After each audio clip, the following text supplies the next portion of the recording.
Muchas gracias. Muy buenos días a todas y a todos. Les damos la bienvenida nuevamente al Diplomado en Derecho Penal Electoral de la Escuela Judicial Electoral. Agradecemos mucho su presencia y le damos la bienvenida al maestro Arturo Ramos Tobarzo, quien el día de hoy impartirá el tema Sujetos de Derecho Penal Electoral. ¿Quiénes pueden cometer delitos electorales? Y tipos penales particulares en los sujetos. ¿Se puede sancionar a las personas morales por delitos electorales? El maestro Arturo Ramos Sobarzo es abogado por la Escuela Libre de Derecho. Cuenta con posgrados en Derechos Humanos por la Universidad Castilla-La Mancha en Toledo, España. Justicia Electoral en el Tribunal Electoral del Poder Judicial de la Federación. En Derecho Judicial por la Universidad Panamericana y la Universidad Austral de Argentina y en Justicia Constitucional por la Universidad de Pisa, Italia. Cursó la maestría en Literatura en Casa Lam. En el ámbito profesional, ha ocupado diversos cargos en el Tribunal Electoral del Poder Judicial de la Federación, entre los cuales destaca haber sido director de jurisprudencia, secretario de Estudio y Cuenta Regional, asesor, profesor investigador y secretario de Estudio y Cuenta de la Sala Superior. Asesor de la Fiscal Especializada para la Atención de Delitos Electorales, director de Controversias Constitucionales, Acciones de Inconstitucionalidad y Asuntos Electorales en la Unidad de Asuntos Jurídicos de la Secretaría de Gobernación. Ha realizado funciones de observación electoral en las elecciones de Chile en 2012. Actualmente es profesor de Derecho Electoral en la Escuela Libre de Derecho y director de su Centro de Investigaciones en Informática Jurídica. En el ámbito académico, destacan las conferencias dictadas en autoridades electorales de todo el país, a partidos políticos, Cámara de Diputados y en universidades como el ITAM, Universidad Panamericana, la Benemérita Autónoma de Puebla, entre otras, y del extranjero, como la Universidad de Brasil en Brasil y la Suprema Corte de Justicia en Perú. En 2008, ganó el segundo lugar en el concurso internacional de ensayos sobre ética judicial organizado por la Suprema Corte de Justicia de la Nación, lo cual otorgó el derecho a representar a México en su fase internacional. Tiene 2 libros publicados. La constitucionalidad de las candidaturas independientes, editado en 2016 por Tirant Leblanc, y el segundo, en coautoría, se titula Nuevas causales de nulidad de la elección, publicado por el Instituto Electoral del Estado de México. Además de múltiples artículos sobre independencia judicial, juicio de revisión constitucional, suspensión de derechos políticos, el proceso de designación de integrantes de la Suprema Corte, entre otros. Ha tenido participaciones como columnista invitado en el periódico La Razón y comentarista en programas de debate en televisión en CNN, Canal Judicial, Canal del Congreso, Heraldo TV y TV Azteca.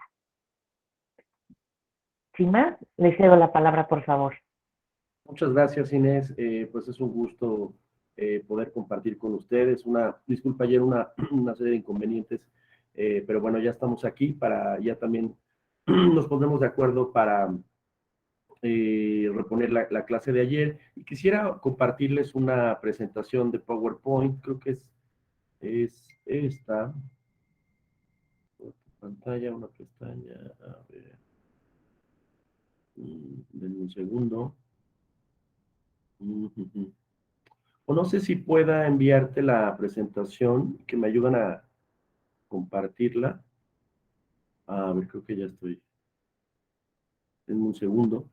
Y bueno, pues en lo que se carga esta circunstancia, me gustaría comentarles que, bueno, vamos a hablar el tema de hoy sobre si es posible que se les sancione penalmente a las personas morales. Y es un debate que desde el ámbito penal ha habido una discusión.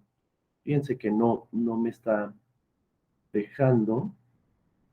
En un segundo, ¿eh?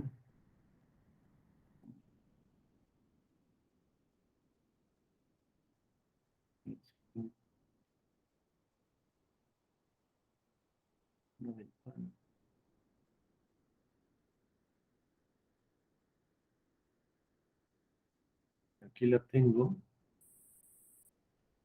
Hola Inés, ¿estás por ahí? ¿Crees que me puedan ayudar a poner una presentación?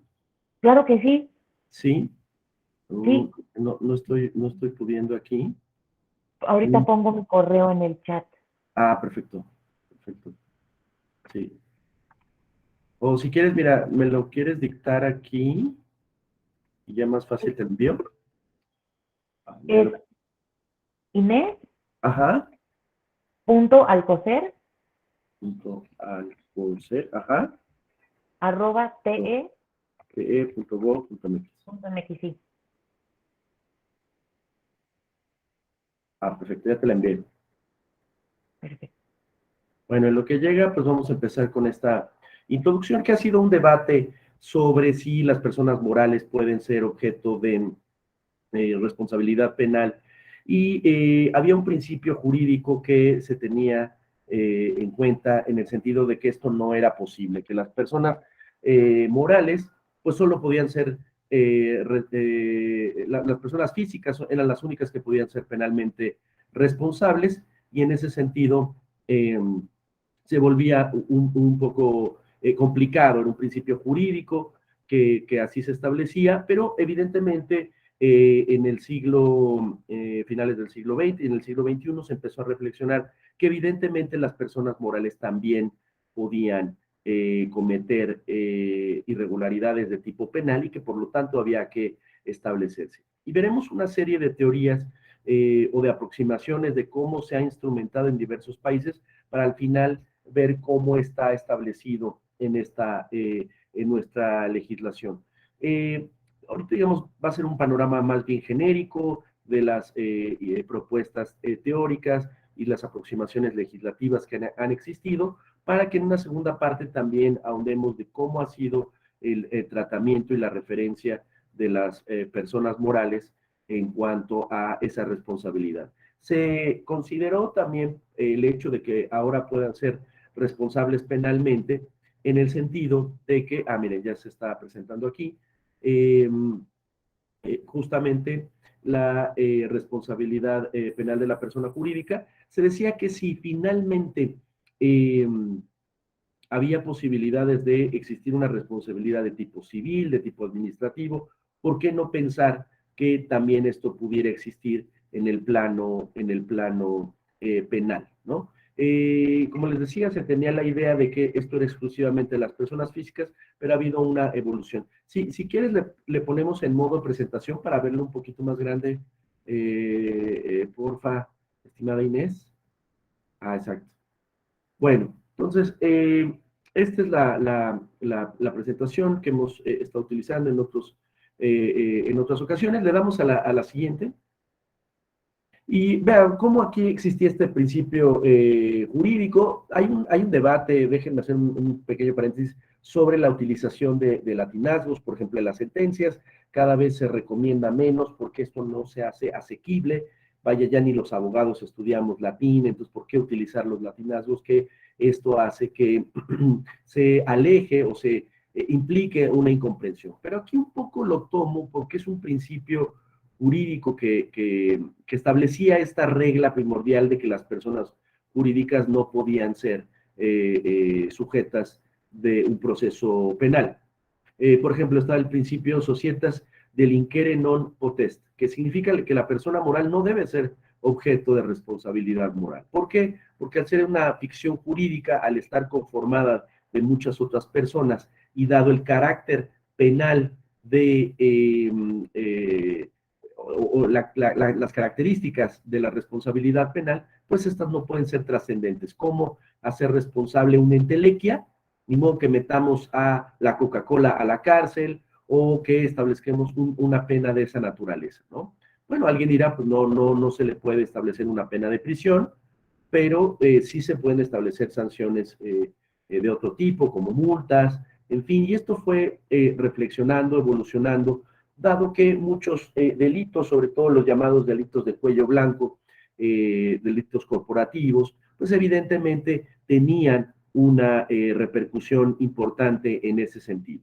El derecho penal moderno, indudablemente influenciado por la globalización, pues ha reflexionado y ha preparado, tanto teóricamente como pragmáticamente, a partir de regulaciones, pues que pueda ser posible la atribución de responsabilidad penal a una persona moral, ¿no?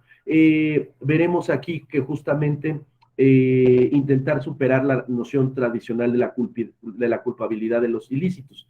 Es decir, el derecho penal, como seguramente ya lo han visto, tenía una base en el sentido de la culpabilidad de esos ilícitos, pues es atribuible siempre a las personas físicas que tienen una determinada intencionalidad. Pero los delitos tales como lavado de dinero, tráfico de personas o daño medioambiental, evidentemente tenían una repercusión que sobre todo era a las personas morales las que se les podía atribuir. Una empresa que contamina un río, un grupo de personas que se dedican a la trata de personas o estas prácticamente empresas que se dedican al trasiego de droga, por ejemplo, de personas, ¿no? Incluso ustedes recordarán al Chapo Guzmán, el hombre más buscado por la justicia mexicana, entendiendo por justicia, digamos, la procuración de justicia, la persecución de los delitos, pues se le consideraba en Estados Unidos como un CEO de una empresa transnacional que implicaba, ¿no? El trasiego de droga, ¿no? Que hablaba incluso de que tenía transacciones prácticamente en todo el mundo. Entonces recordarán esos rumores de que incluso había pues algún tipo de negociación o de acercamiento entre los grupos terroristas, ¿no? De Medio Oriente con los narcotraficantes latinoamericanos, ¿no? Entonces, justamente, pues eso habla de una actividad corporativa, es decir, es un grupo, una asociación de personas que se reúnen para cometer delitos, ¿no? Entonces, esto se vuelve muy importante porque justamente el derecho penal se ve obligado a romper ese principio tradicional de que el lavado de dinero, de que ciertos delitos no eran atribuibles a las personas. Es cierto que no podemos meter a el cártel Jalisco Nueva Generación como entelequia, como grupo de personas, pero sí evidentemente a las cabecillas y evidentemente a las diferentes personas que pudieran estar involucradas, ¿no? Que estén en la comisión de esos delitos. Veremos más adelante las diferentes aproximaciones de cómo atribuir responsabilidad penal a una empresa, ¿no? Ustedes recordarán que hace por ahí de 10 años más o menos, estas empresas que en Estados Unidos se consideraron como las empresas que habían cometido ilícitos casi de manera corporativa, Enron, ¿no? El mayor fraude considerado de todos los tiempos, o cuando también se le cuestiona, se le sanciona a HCBC por determinadas prácticas que implicaban este tipo de cuestiones que rayaban ya en la responsabilidad penal. Bueno, pues justamente el derecho penal tiene que avanzar y encontrar una justa manera de cómo tratar estos delitos, de cómo buscar y cómo encontrar la manera de que puedan establecerse responsabilidades de este tipo, ¿no? Eh, por otro lado, también me gustaría hacer un paréntesis sobre un poco la reflexión jurídica sobre el tema que tiene que ver con si pueden ser sujetos a determinados elementos. Ya hemos dicho aquí que justamente en el derecho penal evolucionó para considerarlos responsables penalmente, ¿no? Pero también me gustaría hacer un paréntesis y en el receso que haré más o menos cuando se cumpla la hora de clase, un poco, bueno, yo soy profesor universitario y pues recibimos mucha capacitación en el sentido que no es saludable en Zoom. Yo la verdad, yo prefiero echarme de corrido las clases y a lo mejor acabar un poquito antes, pero eh, dicen que en Zoom, dado que toda la actividad trabajamos, hacemos muchas cosas, aunque ya estamos regresando paulatinamente, es recomendable hacer una pausa. Pero bueno, un poco atendiendo esas cuestiones pedagógicas que me gustaría practicar con ustedes, lo haremos de esta naturaleza. También algo que no dije desde un principio, siéntanse la libertad de comentar, de preguntar, de eso se trata esta clase es para ustedes, y que un poco las dudas o las cuestiones que no puedan ser claras, pues las podamos satisfacer aquí, ¿no? Entonces, justamente, se ha hablado también de la noción de los actos ultravires. Perdón aquí otra vez el latinazgo, pero lo que significa la fórmula de actos ultravires quiere decir que, digamos, pueden ser objeto de nulidad determinados actos de los cuales no puedan realizar o no tengan el objeto social determinadas personas jurídicas. Cada persona jurídica, ustedes si quieren constituir una persona moral, y hay diferentes modelos, asociaciones civiles, sociedades civiles. La asociación civil, por ejemplo, no persigue fines de lucro, la sociedad anónima tiene preponderantemente fines de lucro, pues ya tienen ahí objetos diferenciados. Bueno, la Escuela Libre de Derecho, donde yo doy clases, pues no tiene un fin de lucro, claramente tiene esa noción, y tiene una serie de repercusiones, por ejemplo, en el ámbito fiscal, por ejemplo, ¿no? Entonces, los llamados actos ultravires, que tiene que ver con nuestro tema, tiene que ver con esa noción muy del derecho, o la noción proviene nuevamente del latín, pero es del ámbito civil, que no puede producir efectos ni derechos ni obligaciones determinados actos que no entren dentro del objeto de esa persona, ¿no? Alguien dirá, bueno, pues la comisión de un delito pues no puede producir, no está, nadie pondría en un objeto social de una persona, pues cometer delitos, ¿verdad? Evidentemente las personas que se asocian, pues los cometen y ya, pero es importante tener estas nociones como básicas de este tema, ¿no? Entonces, empezó a generarse una teoría, una noción dogmática, doctrinal, sobre la doble imputación objetiva, es decir, separar lo que es la responsabilidad de una persona física que compone una empresa, ¿no? Una persona moral, de la responsabilidad de la empresa. Y esto se le empezó a llamar doble imputación objetiva, ¿no? Es decir, que se pueda distinguir entre la responsabilidad de una persona moral, un banco, una sociedad que se dedicó a, por ejemplo, estas llamadas SOFOLES, ¿no? O SOFOM, también son sociedades de tipo reconocidas desde el ámbito financiero, ¿no? Y que pudieron cometer fraudes, o estas llamadas cajas, ¿no? Donde la gente ahorraba, daba su dinero y las personas encargadas de estas personas morales, pues se llevaban ese dinero, ¿no? Claramente cometían fraude genérico y fraude específico, dos tipos penales en específico, ¿no?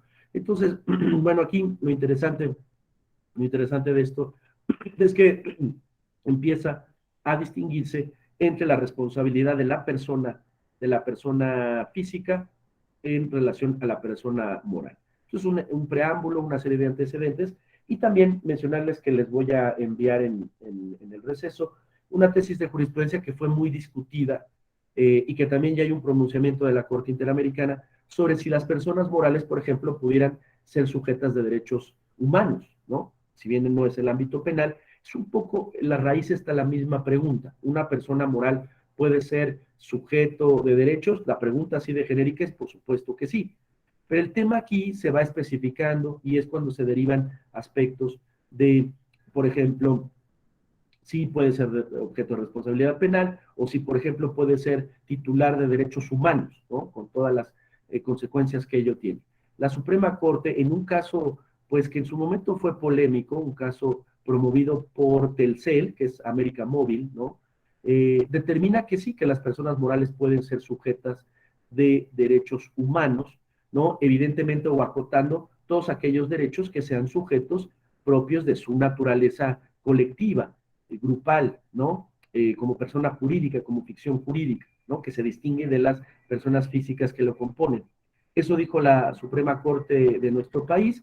La Corte Interamericana se le planteó esto, y su conclusión en términos generales, vean qué contrastante fue, que no, que las personas morales no son sujetos de derechos humanos, salvo a algunas excepciones, que pueden ser las comunidades indígenas, por ejemplo, que claro que pueden ser titulares de derechos humanos. Y ahí podríamos decir que pues es un caso donde eventualmente, a la luz de la contradicción 293 o el caso Radilla, que establecen los estándares de cómo aplicar un estándar más protector en uno y otro caso, bueno, pues justamente podríamos decir que la Suprema Corte mantiene o hace referencia a que las personas morales pueden ser sujetas de derechos humanos, obviamente sujetas a los derechos que sean acordes conforme a su naturaleza, ¿no? Entonces, esto es interesante, porque vemos que el derecho, pues, debe, y eso es creo que la función que debe de hacerse desde un punto de vista teórico, pero también desde un punto de vista eh, digamos, pragmático hacernos estas reflexiones de que el derecho puede evolucionar y que algo que se consideraba de una manera, pues puede cambiar en el futuro, como el hecho de que las personas morales tanto puedan ser sujetos de derechos humanos como también sean sujetos de, de responsabilidad penal, ¿no? Le damos a la siguiente, por favor.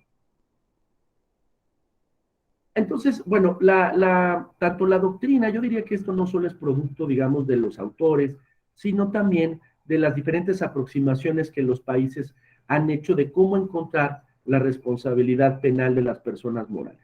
Y ahí tenemos varios principios que fueron dando forma a diferentes aproximaciones de cómo darle responsabilidad penal a una persona moral. Entonces, si me van siguiendo, en un principio las personas morales no eran responsables penalmente, pero el derecho penal, el derecho comparado, nos ofrece, nos presenta que sí ya ha habido una reflexión y que se puede ampliar esta circunstancia, ¿no? Y que se puede eh, considerar responsable penalmente a una persona moral. Entonces vamos a ver cómo han sido estas diferentes aproximaciones, ¿no? Estas diferentes maneras de cómo se ha considerado y creo que si lo siguen con atención, bueno, esta lámina se las voy a compartir, van a poder seguir un poco la evolución de esto, ¿no? En estos diferentes principios da la impresión, lo veremos, lo discutiremos, ¿no? Va dándose paso a una evolución de esas ideas, de cómo se le ha atribuido responsabilidad a uno y otro caso. Entonces tenemos el llamado principio de agencia. Principio de agencia también se le conoce como responsabilidad del superior o doctrina de rebote. Normalmente estas doctrinas o estas teorías o estas regulaciones provienen de países anglosajones que han establecido justamente la manera de establecer responsabilidad penal, sobre todo en ámbitos propios de los llamados delitos de cuello blanco, lavado de dinero, o que en España se llama blanqueo de fondos, o temas como de evasión fiscal, ¿no? Delitos que son muy acorde a esas condiciones corporativas, ¿no? ¿Qué significa este principio o qué implica? La persona jurídica es responsable penalmente únicamente de los actos delictivos causados por sus integrantes, tanto empleadores como empleados. Esta fue una primera aproximación, ¿no? Y hasta un tanto lógica, porque decía, bueno, pues si vamos a responsabilizar a Coca-Cola, pues va a ser evidentemente, no es que esté la Coca-Cola una persona y vaya caminando y diga, yo soy la Coca-Cola y yo cometo delitos, sino más bien, evidentemente es una persona moral que se compone de personas físicas. Y esta primera aproximación, fíjense muy bien, quiero resaltar que ubica la responsabilidad o el surgimiento de la responsabilidad penal a partir de los empleadores y de los empleados, ¿no? Es decir, vean lo interesante y se va a ver con más nitidez cuando veamos las siguientes teorías, los siguientes principios, porque aquí le va a estar otorgando responsabilidad penal cuando surja no solo de los directivos, sino también de los empleados. Esta postura fue muy criticada porque decían, ¿cómo un empleado de menor jerarquía, que su ámbito de responsabilidad es bastante limitado, a lo mejor supongamos que yo trabajo en la Coca-Cola y solamente mi responsabilidad es poner el envase de las botellas de Coca-Cola, ¿no? Ese es mi trabajo y ya por eso seré responsable yo en ese momento del proceso productivo, ¿no? Del tramo productivo y será responsable la Coca-Cola. Entonces, esta aproximación resultaba insuficiente porque justamente se consideraba que pues no podía en todos los casos explicar los diferentes tramos de responsabilidad. Por supuesto que si nosotros compramos una botella y resulta que nos intoxicamos, por ejemplo, recuerdo estos casos de la jurisprudencia norteamericana que le da responsabilidad civil extracontractual, pero más en el tema civil. Por ejemplo, si yo compro un producto y me produce una indigesta, una enfermedad o hasta cosas más graves como la muerte, pues evidentemente puede haber una responsabilidad de tipo civil. Pero aquí el cuestionamiento es el tema penal. Vamos a meter a la cárcel al último directivo, ¿no? de la Coca-Cola o de la empresa envasadora responsable de esto, ¿no? FEMSA, por ejemplo, FEMSA es la embotelladora de Coca-Cola en México, que es una de las empresas más prominentes, asentada en Monterrey, ¿no? De Van Gogh, una de las mujeres más ricas del país y de Latinoamérica, pues se encargó de dirigir algún tiempo, según entiendo, a FEMSA, ¿no? Entonces, vean, esta primera aproximación del principio de agencia parecía no satisfacer del todo cómo se podía dar esa responsabilidad al otorgarle o al distribuir o al poderle atribuir la responsabilidad, el surgimiento de la responsabilidad de una persona moral, tanto a empleadores como empleados. Esto se va a sofisticar con las siguientes teorías y creo que en la medida que comparen cada una de ellas, pues van a poder tener más claro esto. ¿Cuál es la siguiente? El principio de dirección. El principio de dirección también se conoce como alter ego, ¿no? Ustedes saben que, por ejemplo, los escritores, hago un paréntesis, por ejemplo, en temas literarios, alter ego también se le llama digamos, un personaje de algún escritor que es un poco se identifica con él, ¿no? Franz Kafka, pues en El Proceso o en El Castillo hablaba de K o Joseph K, un poco clara referencia a él, ¿no? O también, por ejemplo, Philip Roth en sus novelas siempre era un mismo personaje y tenía una constante, ¿no? Eso se le llama alter ego, es decir, es un poco un equivalente a esa persona. Y no tiene o tiene mucho que ver justamente esta noción para entender la idea de cómo esta teoría busca atribuirle responsabilidad de mejor manera. Principio de dirección significa que la persona jurídica es responsable penalmente cuando la conducta ilícita, fíjense muy bien, es cometida por alguna persona física con cargo directivo. Aquí, si lo comparamos con la primera, ya no habla de empleados, habla de cargos directivos. Habla de cargos directivos, son los responsables de una empresa. ¿Quién dirige esta empresa? Pues usted es responsable penalmente. Oiga, pero pues es que este tramo yo no veo cómo embotellan, yo veo las inversiones de Coca-Cola o de empresa o de esta empresa, yo veo con quién hacer una negociación internacional, yo no me dedico a embotellar la cerveza o el producto del que estemos hablando. Entonces, ¿cómo atribuirle responsabilidad penal? Sobre todo que no puede, es un principio jurídico fundamental del ámbito penal, no puede haber una trascendencia de la norma penal. Como algo que hizo otra persona me va a repercutir a mí y a la persona moral. Entonces, dejaba insatisfecho de alguna manera. El tramo de responsabilidad parecía que era insuficiente. ¿Cómo vamos a ser responsables a estas personas directivas, ¿no? Que viven, no sé, en Santa Fe, ¿no? Y acá el envase o el producto era establecido una venta en Tijuana. Hombre, pero es que no se va a sancionar directamente a la persona, sino va a ser eh, eh, eh, la persona física, sino más bien la persona moral penalmente. Pues si finalmente el producto, ¿no? Se vendió con la marca, una determinada marca, pues claro que tiene que ser responsable penalmente. Si cometió un delito, pues claro que puede ser, aunque sea, por ejemplo, un delito culposo. Ustedes ya han visto un poco las diferencias entre culpabilidad, entre los delitos culposos y dolosos, ¿no? Entonces, bueno, justamente el tema de la culpabilidad, que es esa atribución directa, subjetiva, es lo que hace, lo que había siempre hecho complicado, y al echar a andar estas diferentes maneras de cómo establecer responsabilidad penal, justamente, pues el tema de la culpabilidad, de esta atribución subjetiva de la comisión de un delito, pues es lo que impedía en un momento dado establecer este tipo de circunstancias, ¿no? Entonces, la siguiente teoría, creo que de manera más holística, más integral, más profunda, atendiendo a los principios fundamentales del derecho penal, que no puede haber trascendencia de las penas por las conductas de alguien ajeno a quien se le pretende atribuir, se empezó a establecer una manera más aproximada, mejor construida para atribuir la responsabilidad penal a una persona moral. Le damos a la siguiente, por favor. Principio de funcionalidad. Esta es una teoría más acabada que va a ayudar a entender cómo atribuir responsabilidad. Por supuesto que retoma de las anteriores, y en ese sentido vemos un poco una aproximación dialéctica de, o un poco esta idea del ensayo y error y cómo eso puede eh, mejorar evidentemente una figura, una regulación, una teoría, pero que tiene un aterrizaje pragmático, que eso es lo que también quisiera resaltar, fue lo siguiente, ¿no? La responsabilidad funcional, cultural y holística. Es decir, si estamos hablando de una persona moral, evidentemente cada persona, cada área al interior de una empresa, pues es responsable de determinados aspectos. Uno les toca ver la contabilidad, otros les toca ver aspectos que tienen que ver con la producción, otros les tiene que ver con la excavación de minas, qué sé yo, ¿no? Imagínense toda la gama de posibilidades de una persona moral. Esta, este principio lo que busca justamente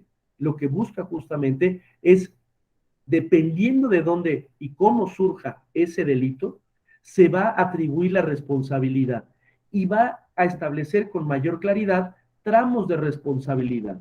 Y ahí se vuelven importantes los conceptos de dirección, inspección y supervisión. Esta teoría enfatiza la estructura corporativa, busca establecer que justamente pues una organización pues es eso, una organización que tiene divididas determinadas ramas, determinadas tareas, y que por lo tanto, dependiendo de cómo y de qué manera haya surgido un delito, pues se le va a atribuir esa responsabilidad, ¿no? Por eso es que una de sus características fundamentales es que se enfatiza la estructura corporativa. No se trata de castigar, y bueno, tal vez ahí ya no me gusta el término castigar, porque la noción del derecho penal es rehabilitar, en teoría, aunque esto también es muy cuestionado, muy criticado. No busca solamente sancionar al autor material, sino principalmente al representante de la persona jurídica que contaba con funciones de dirección, inspección o supervisión.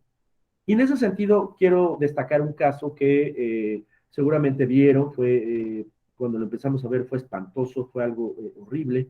Si a ustedes les gusta el fútbol, pues habrán visto, o aunque no les guste las noticias, pues de este partido Querétaro-Atlas, ¿no? Donde hubo pues terribles consecuencias. Afortunadamente no hubo muertos, pero parecía que los iba a haber. O sea, gente desnuda, golpeada, terribles las imágenes que podíamos ver en redes sociales. Y justamente aquí es donde podemos aplicar esto. Me gustaría también, no sé si en esta sesión o la de la siguiente que tengamos, me gustaría mucho que hiciéramos un ejercicio y pongan ejemplos, pues que encuentren de la vida cotidiana de cómo podemos atribuir responsabilidad penal a estas circunstancias. Digo, afortunadamente, como dicen nuestras tías, nuestras abuelas, pues Dios no lo quiera, pero que hubiera pasado una tragedia de esas, o incluso pasando las consecuencias que hubo, el Club Querétaro o la empresa que contrató sería responsable penalmente y sería responsable de qué delitos. Yo sé que estamos hablando aquí de delitos electorales, que también nos referiremos, pero de momento quiero un poco ver la teoría general del derecho penal y cómo se da su aproximación para la responsabilidad de personas jurídicas, para luego aterrizar ya en el tema propiamente electoral. Pero quiero que apliquen la fórmula. Yo tuve muy buenos profesores en materia penal, y más que aprendernos los tipos penales era poner unos casos raros y en todo caso ver en qué tipo penal encasillaba esa conducta, dado que la tipicidad es un tema fundamental en el ámbito penal, ¿no?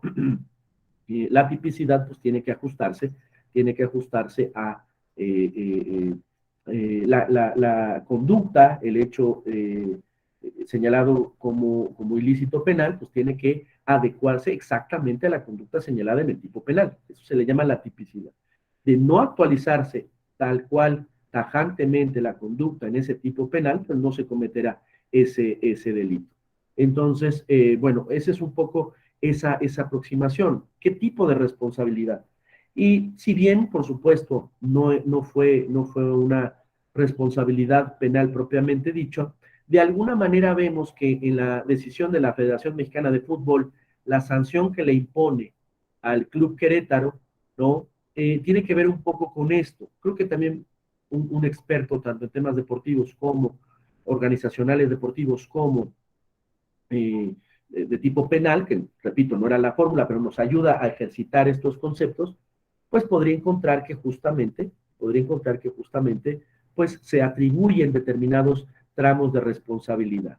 Por ejemplo, a los directivos por ejemplo, bueno, a los que eran los responsables de contratar a la seguridad, que había determinados protocolos por cada número de asistentes a un estadio, tiene que haber un número X de policías, y que al parecer se iba cumpliendo esa norma, pero llegó un momento en que conforme iba llegando más asistentes al estadio, ya no se tuvo el personal suficiente, tanto privado como público, para eso, y alguien era responsable de esa circunstancia.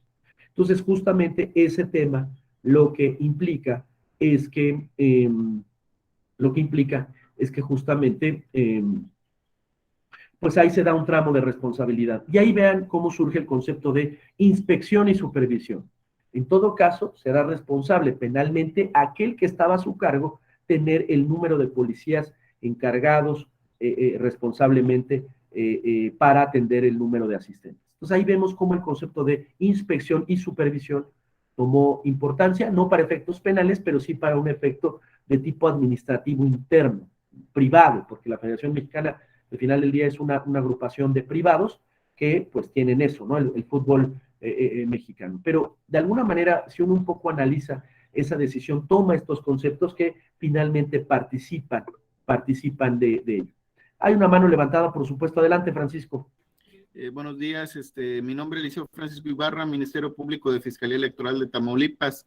Mi pregunta es en relación a la culpa invigilando que se aplica en asuntos de carácter administrativo, si existe un similar que se pueda aplicar en materia penal, porque pues aquí en el estado de Tamaulipas se habla de la imputación objetiva y también de otros conceptos que van a establecer una forma de tipo de delitos culposos, o bien de omisiones también de carácter por omisión impropia o comisión por omisión, en el caso de que las personas tengan un deber de cuidado respecto a la vigilancia que deben de tener a evitar precisamente la actualización de ese riesgo.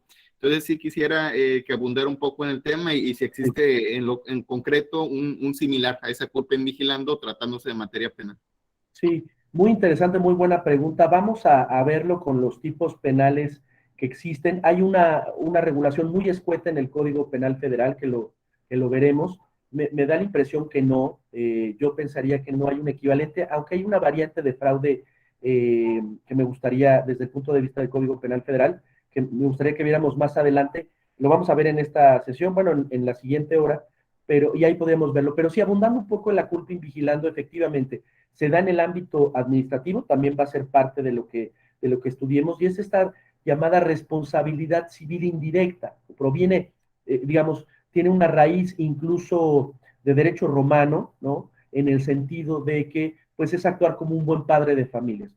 Ahora voy al tema penal, pero en el tema civil, por ejemplo, que hay, digamos, tienen algún vaso comunicante, la culpa invigilando participa o se construye o tiene su raíz propiamente en el ámbito de la responsabilidad civil extracontractual. Es decir, que hay una omisión por parte de alguien que tiene una potestad y que tiene un eventual deber de cuidado, ¿no? Sobre algo. Por ejemplo, el Código Civil regula la responsabilidad civil indirecta, extracontractual, por supuesto. Por ejemplo, yo voy con mi perro y alguien lo muerde, pues puedo tener evidentemente, responsabilidad civil y al mismo tiempo una responsabilidad penal, es decir, lesiones, por ejemplo, ¿no? Le causa a esa persona, y ha habido un cambio de regulaciones cuando yo estudiaba, es un tema bien interesante, porque antes el Código Civil establecía, primero me iba por la vía civil, primero decía que podía irme concomitantemente, tanto por la vía civil como por la vía penal.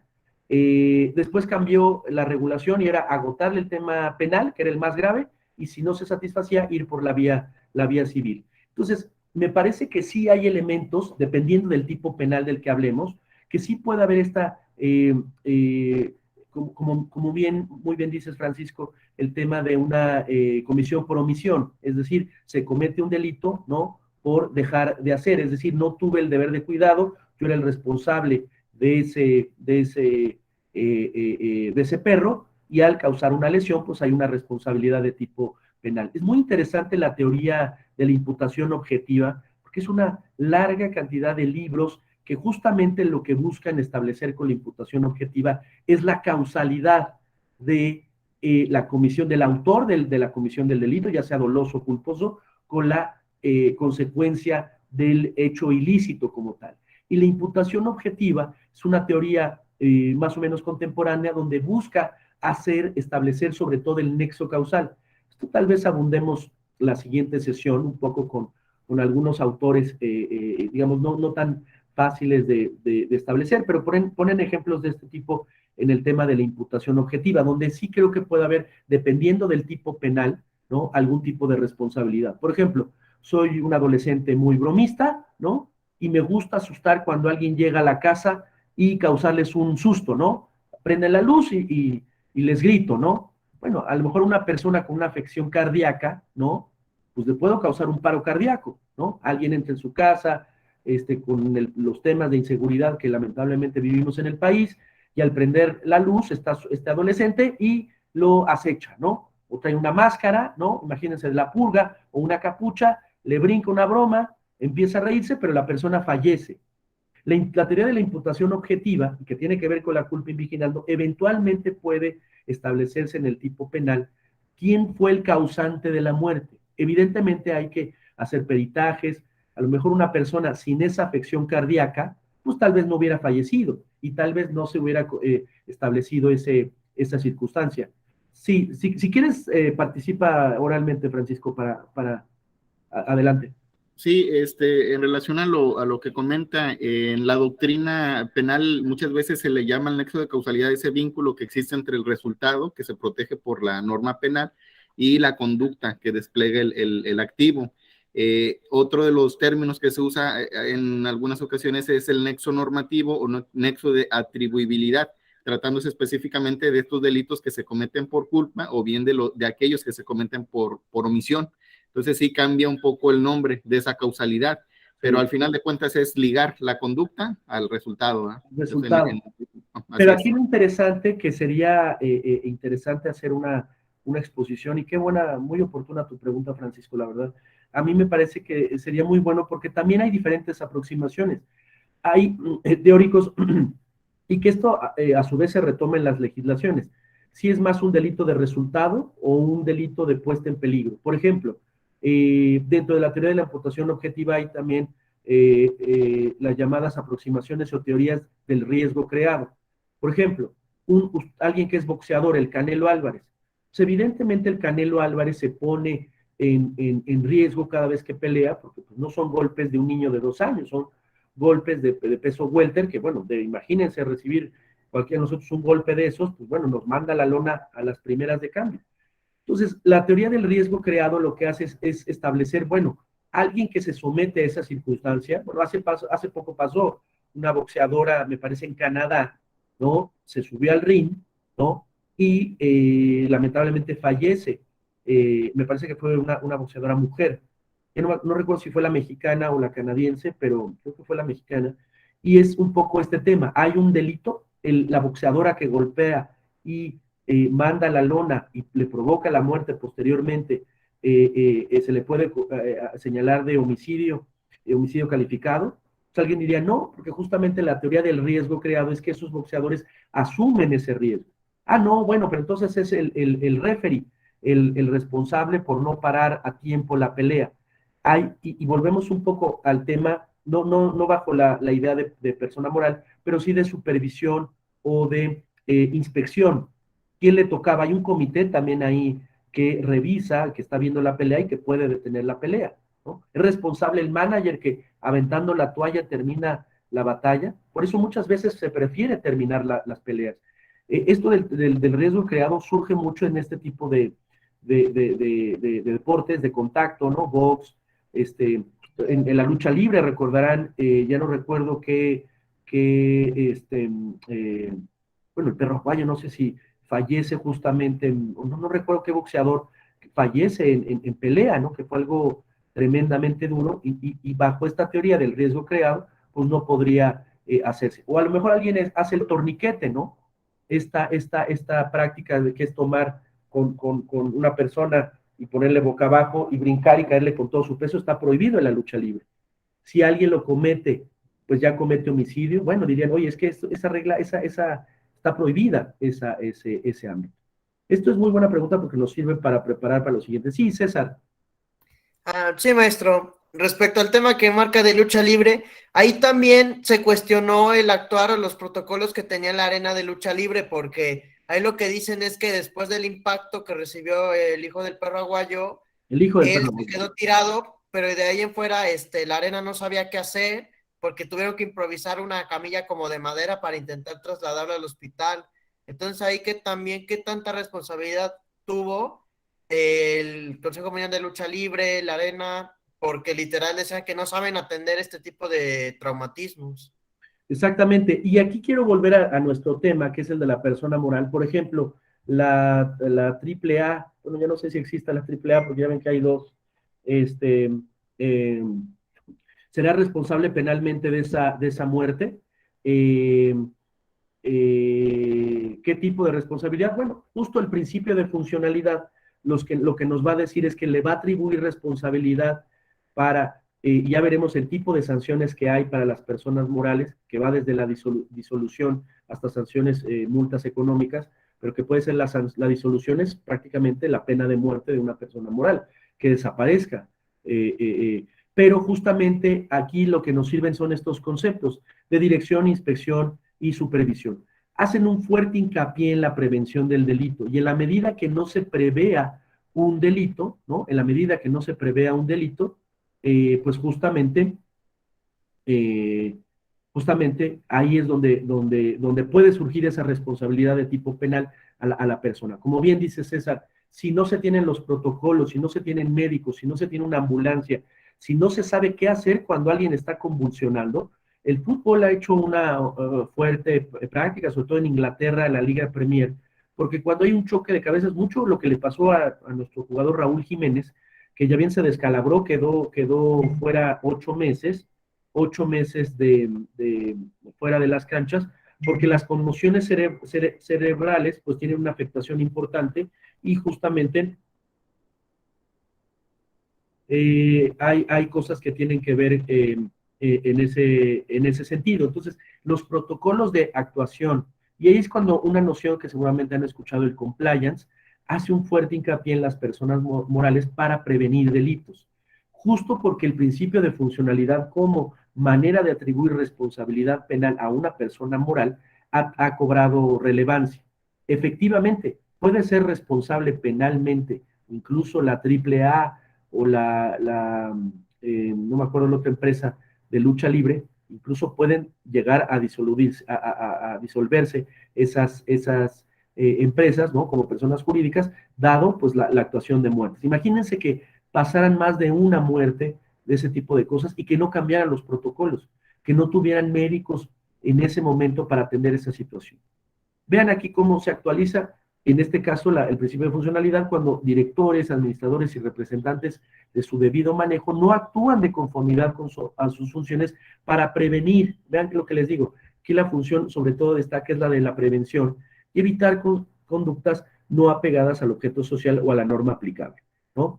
Ahora, el ámbito penal han sido también muy criticados por los mismos penalistas, que muchos despachos contables ahora cobran por establecer un compliance. Te hacen un programa, un paquete para que tu empresa no pueda caer en delitos. Recuerden que la ignorancia de la ley no exime de su cumplimiento y que evidentemente tiene que cumplirse las determinadas reglas. Pero a lo mejor un dueño de una empresa que se dedica a importar textiles o vidrio, pues no sabe nada de derecho y a lo mejor en su actuar puede no saber qué es incurrir en un delito. Y es por eso que muchos despachos pues han hecho pues esto, ¿no? Paquetes donde blinden a las empresas de no cometer un delito. Oiga, pues contrata a un abogado y le dice cómo debe de prevenir, cómo debe de haber controles en los diferentes tramos.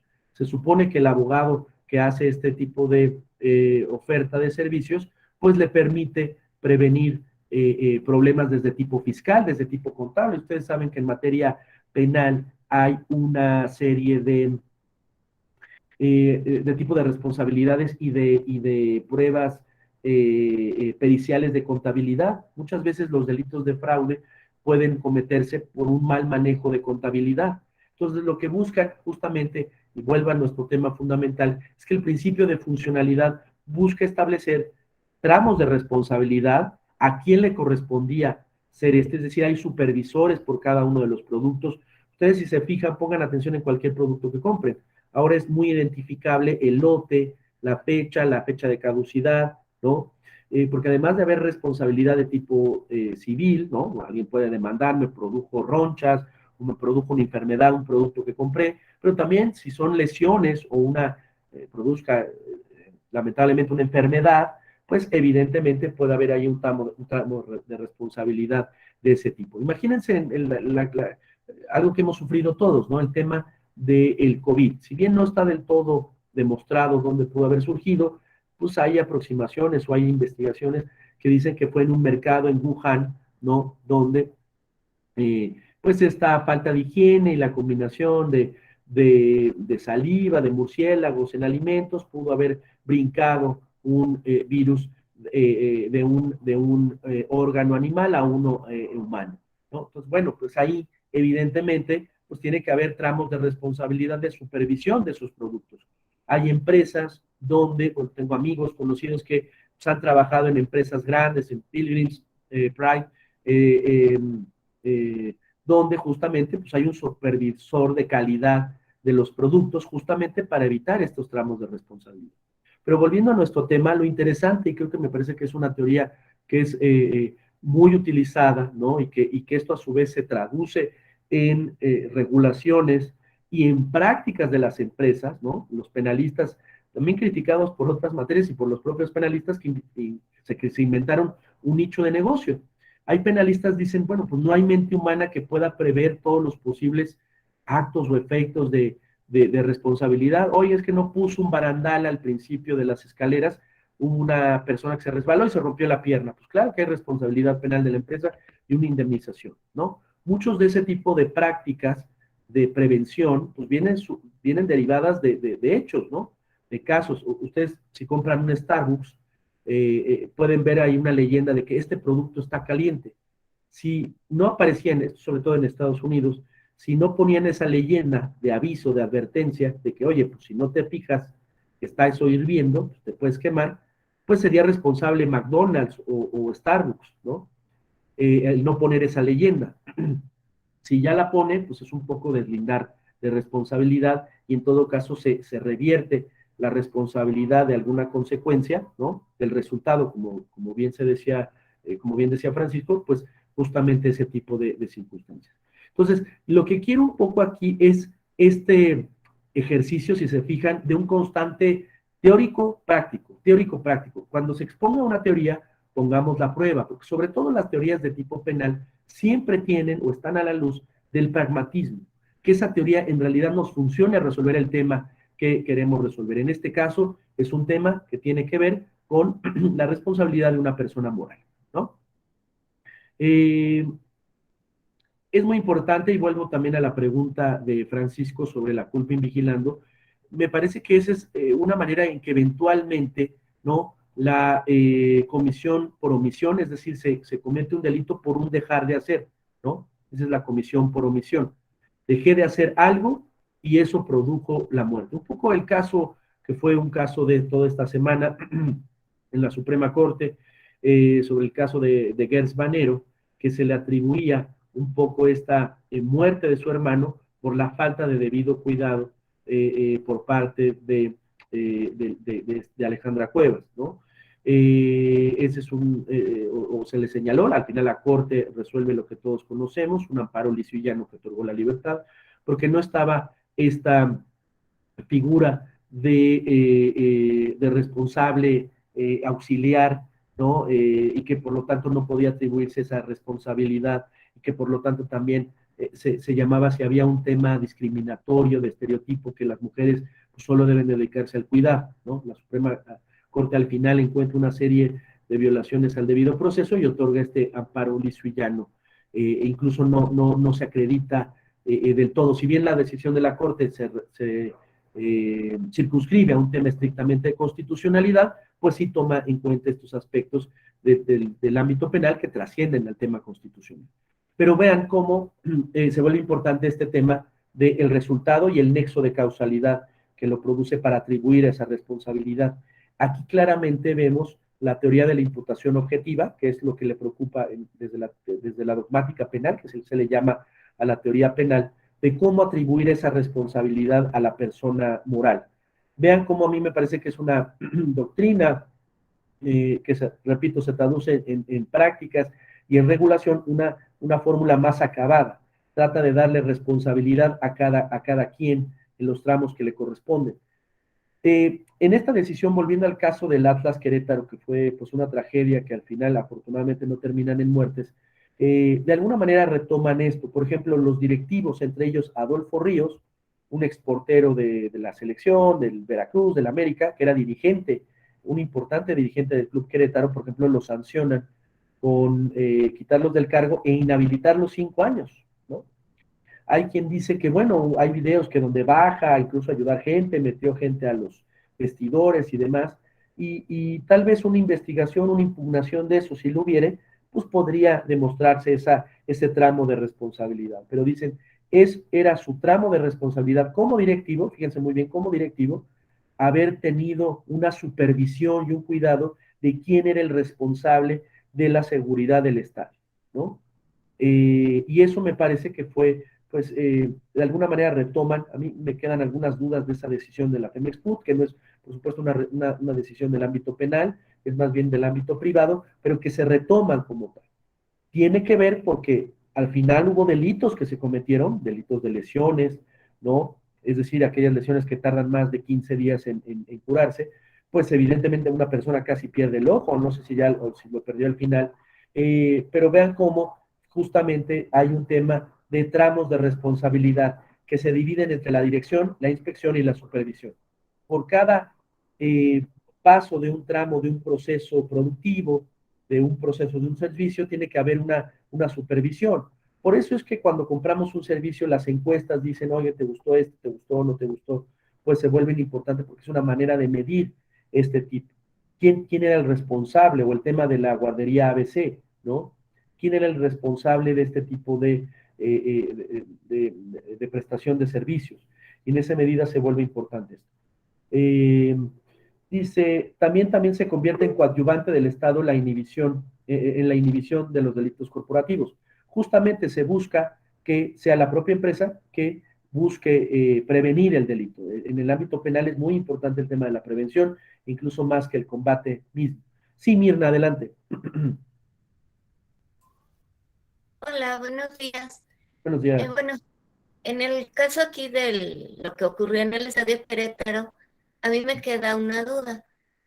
No sé, el principal responsable no serían las personas que se metieron a la cancha a pelearse, a golpearse, y no serían quienes tendrían que recibir una sanción penal o algo así, digo, utilizando las herramientas tecnológicas que hay.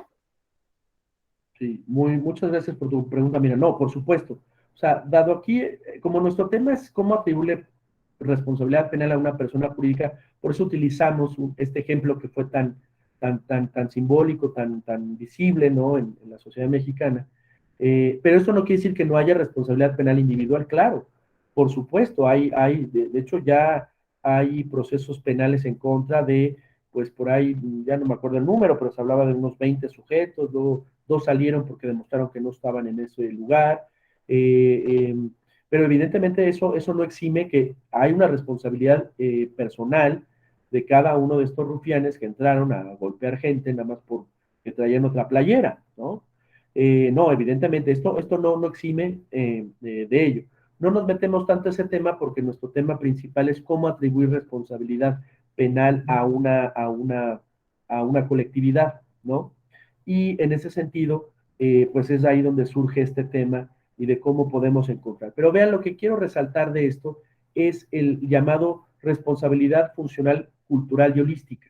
Trata de preocuparse más por cómo funciona una empresa y cómo entenderla. Esto me permite hacer una conexión, permítanme hacer esta digresión y damos un paso de unos 5 o 10 minutitos para que fluyan mejor las ideas. De pues una premio Nobel que ganó el Nobel, Elinor Ostrom, ganó el premio Nobel de Economía, por una teoría que justamente tenía que ver con lo organizacional. Decía, muchas de las instituciones, para realmente regularlas, para entender cómo funciona la economía, debemos entender cómo funciona cada una de esas instituciones. Una teoría sobre lo organizacional o lo institucional. Tenemos que adentrarnos a una institución como puede ser un sindicato, un club de ganaderos o una serie de industria minera para entender cómo funciona tanto en lo legal como en lo ilegal, ¿no? Y presentó una teoría, una fórmula que explicara todo eso y que ayudara a mejorar la economía.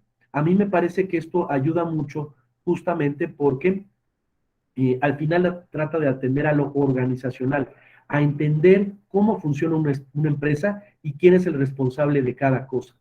Justamente esto es algo importante para el derecho penal, para encontrar una justa responsabilidad de qué es lo que quién hubo esta falta de debido cuidado y que se puede cometer un delito de comisión por omisión.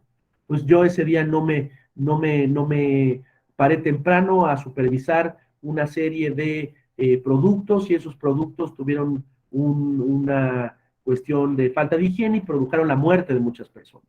O recordarán ese caso famoso del tren de AVE, el AVE de España, que es un tren bala, y que pues se le ocurrió acelerar la velocidad en una curva al chofer y no tuvo el debido cuidado y ese descarriló desgraciadamente ese carril y produjo la muerte de varias personas. Entonces vean cómo ahí funciona, hay tramos de responsabilidad. Eventualmente los directivos pueden ser responsables porque no tenían en entrenamiento o reclutaban sin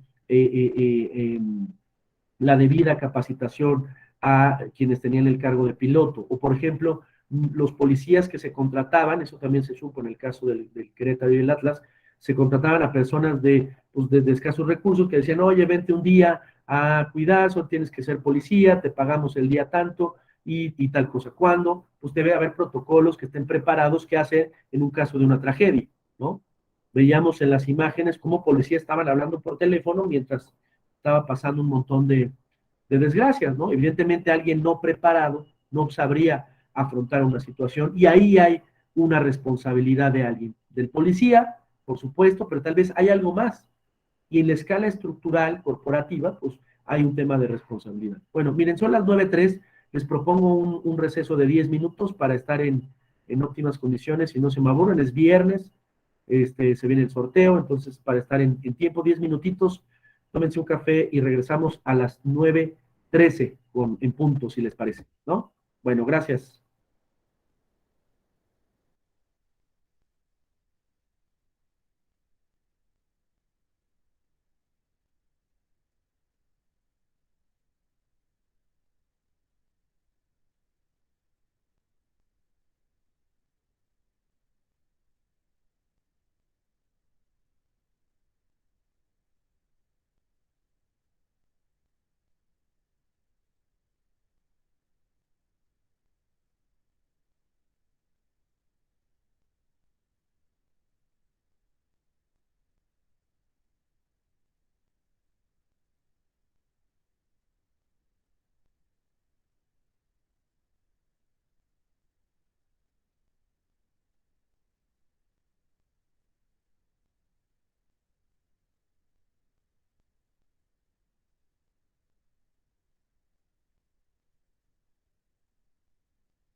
Pues listo, si les parece, volvemos a nuestra sesión. Ay, dejé mi café, espérenme.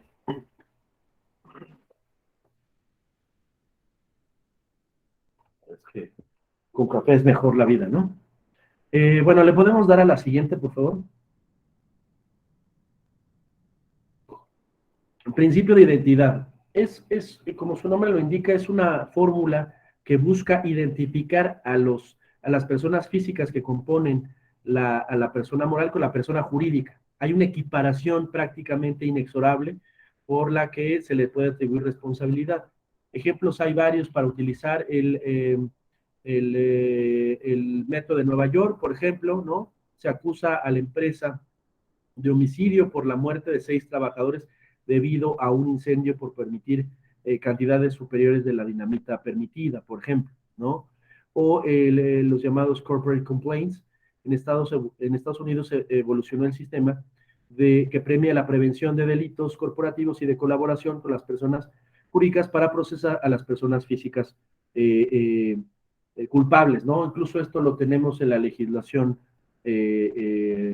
penal cuando hablamos del principio de oportunidad, ¿no? Es decir, una colaboración para que pueda en un momento dado procesar penalmente a otras personas o a la propia persona moral, ¿no? El caso de Overdrecht, pues que fue un caso pues, emblemático en toda Latinoamérica que hizo actos de corrupción en muchos lados. Ahí está previsto justo esta noción de poder realizar estas acciones, ¿no? ¿Le damos a la que viene? Ay, a la que viene, por favor. Derecho comparado.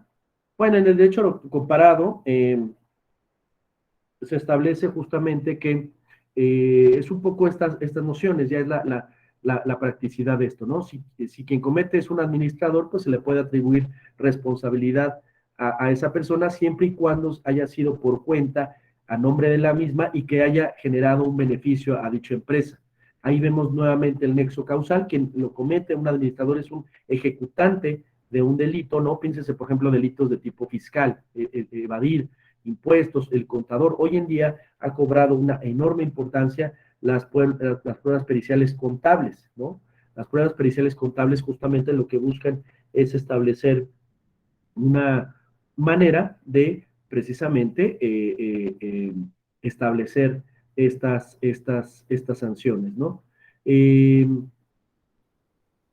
Aquí, por ejemplo, no es necesario identificar a la persona natural, solo basta su existencia, la persona moral. La persona natural no resulta culpable, si no resulta culpable, no quiere decir que tampoco pueda ser culpable la persona moral, ¿no? Aquí las agravantes que afecten a la persona natural no necesariamente afectan a la persona física. Es decir, hay que ver en todo caso si fue en nombre y por cuenta de esa persona moral, ¿no?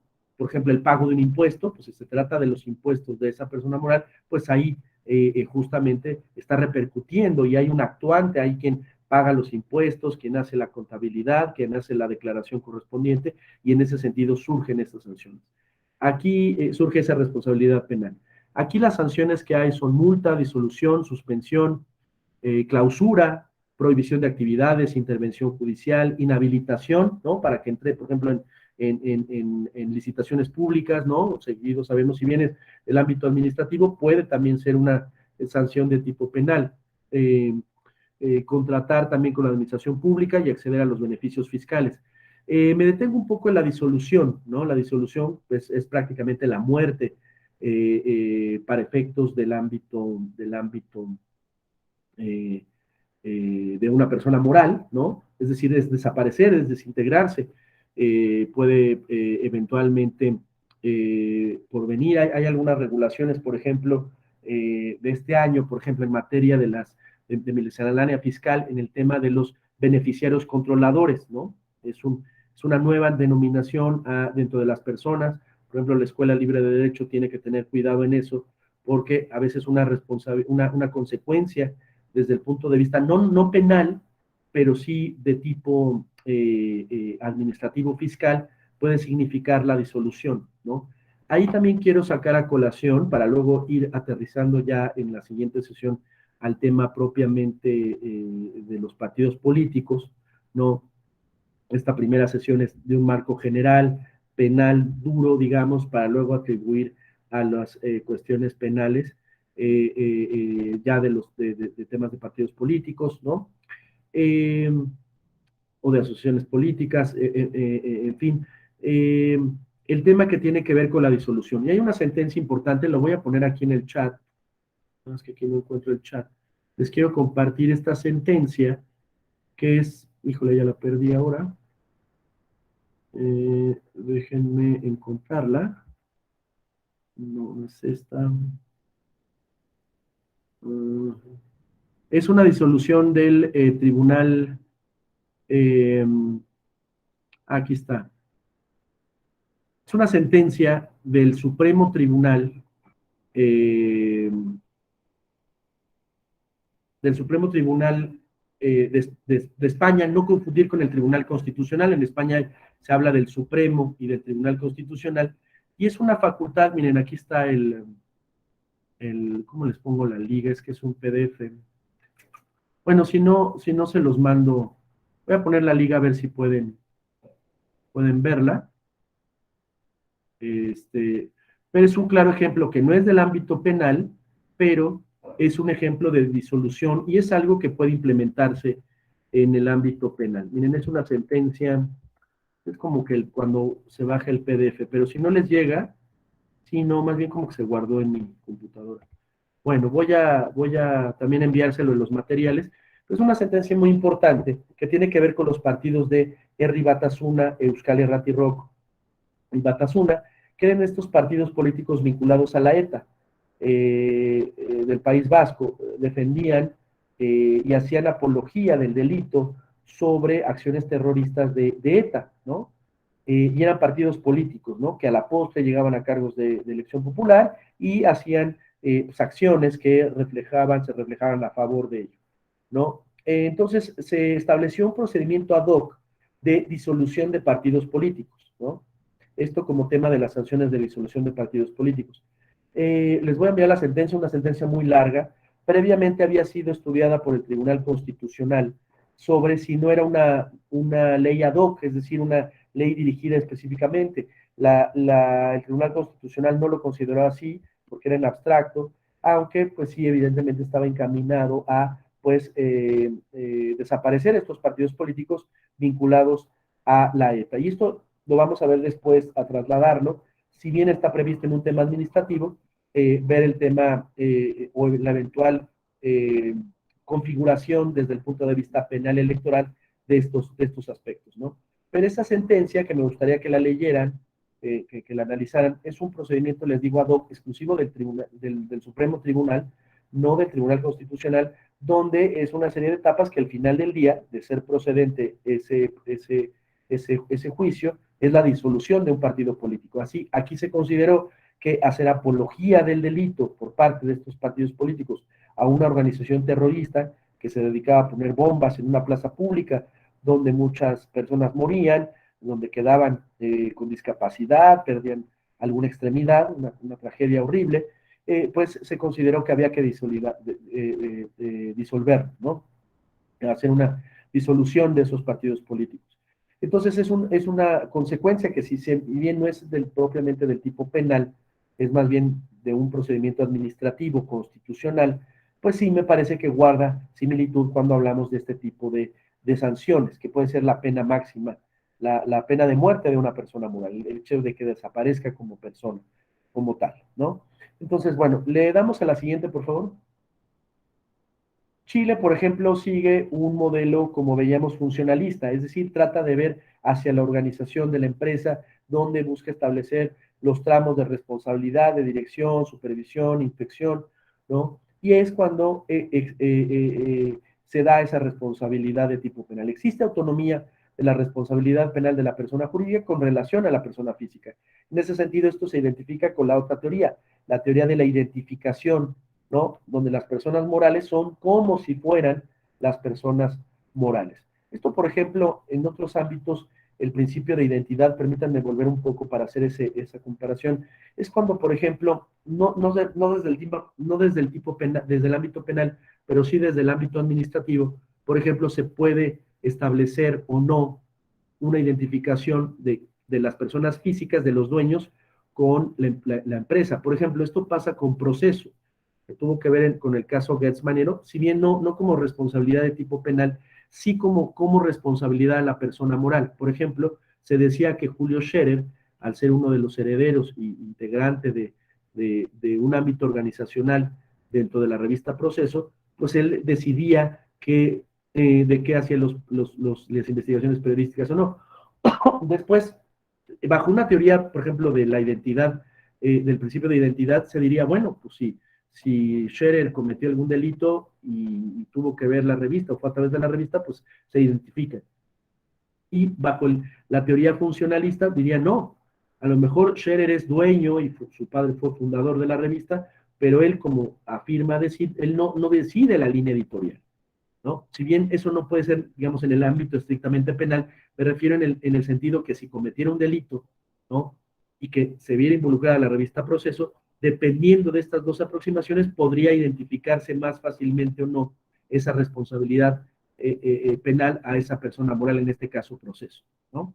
Entonces, ahí vean cómo, dependiendo de estas aproximaciones, puede darse esta imputación o atribuibilidad de responsabilidad a la persona moral. A mí me gusta más la teoría funcionalista porque sí es una teoría preocupada por tratar de entender cómo funciona una empresa y a quién atribuirle la responsabilidad. Déjenme hacer una digresión, pero esto también pasa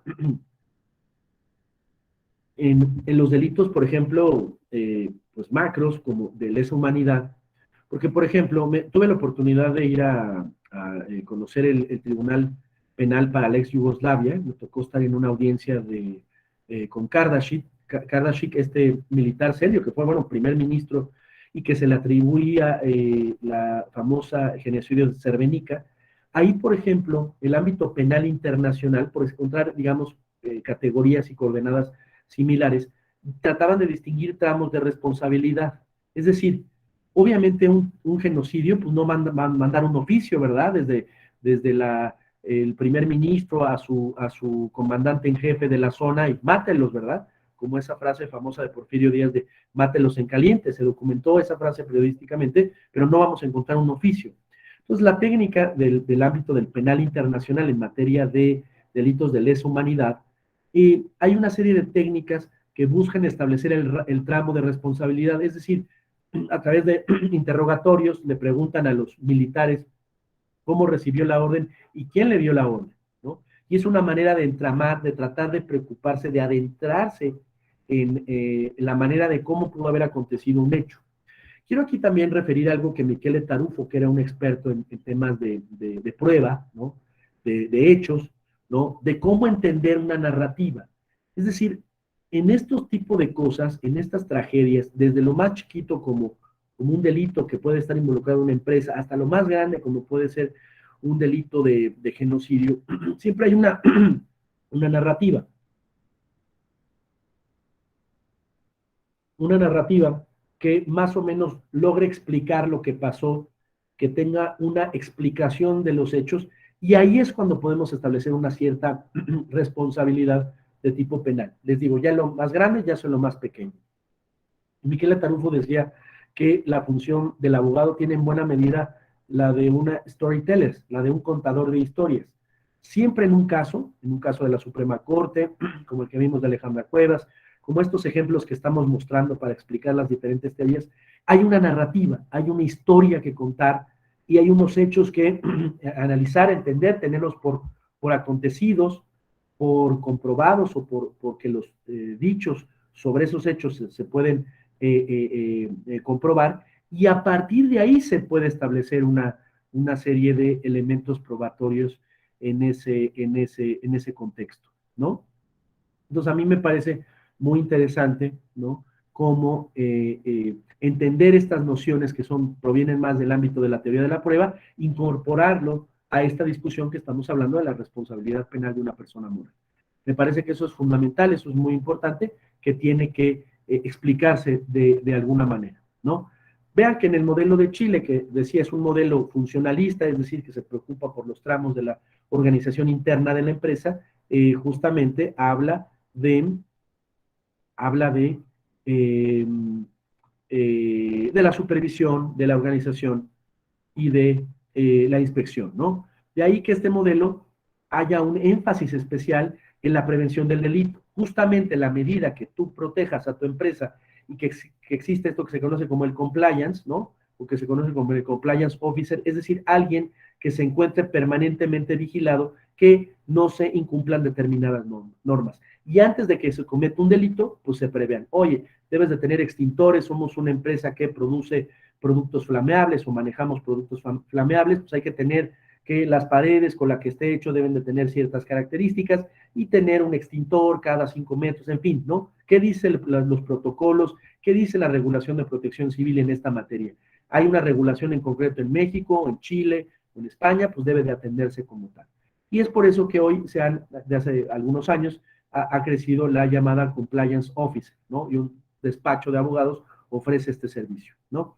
Identifica los riesgos conforme a ese protocolo, donde se puedan acontecer estas circunstancias. Se acompaña con un sistema de auditoría y de sanción interna. Oye, aquí no pusiste este extintor o estos extintores llevan más de 10 años, por lo tanto se vuelven inservibles y ya el hecho de tenerlos o no tenerlos es lo mismo. Por eso hay sanciones internas.